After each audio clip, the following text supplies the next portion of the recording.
મિત્રો આપણી સાથે કવિબેન છે, તેને રૂમેટોઇડ આર્થરાઇટિસ હતો, એટલે કે સંધિવાનો પ્રોબ્લેમ હતો.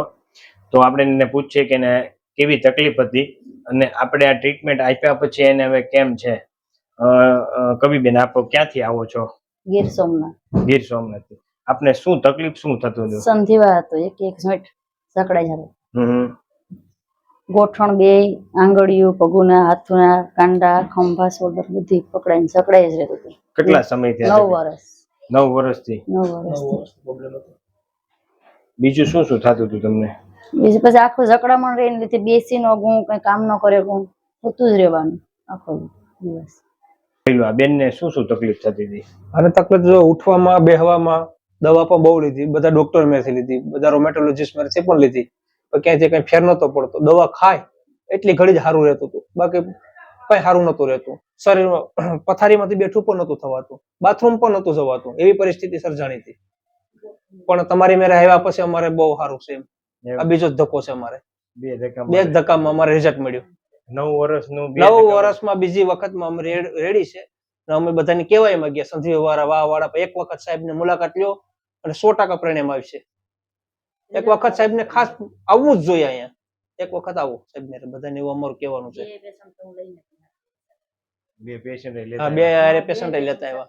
બીજાને જગ્યા નથી, અહીં ઓપોઇન્ટમેન્ટ મળે એમ નતું, બાકી પણ આવતા તમારે એને થઈ જાય. એમાં શું હોય કે થોડુંક તમે ધ્યાન રાખો ને એટલે થઈ જાય. થોડી કસરત કરવાની ને એવું બધું ધ્યાન રાખવાનું એટલે પરિવાર થાય નહીં.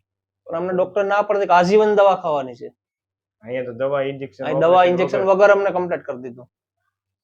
પણ હવે તમારે ધ્યાન રાખવાનું થોડુંક, હો ને, રેગ્યુલર કસરત કરવાની, થોડુંક જમવામાં ધ્યાન રાખવાનું, એટલે આ પરિવાર થાય નહીં. બરોબર? હવે કઈ તકલીફ નથી? નહીં, કાંઈ તકલીફ નથી. તો આ વિડીયો YouTube માં મૂકી શકીએ? 100% મૂકવો જ જોઈએ. તમે શું કહીશો?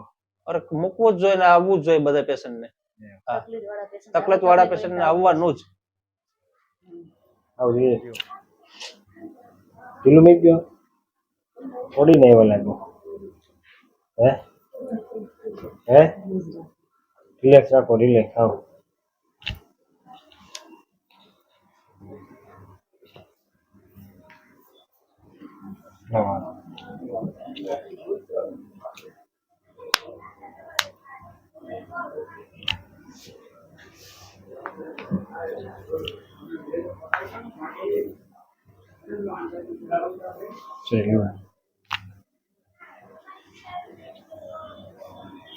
રિલેક્સ રાખો. આવશે લૂઝ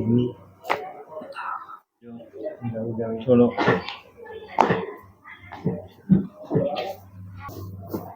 લૂઝ શ્વાસ લો. મારી બાજુ પડતું પડી જાઓ. છોડો. ફરી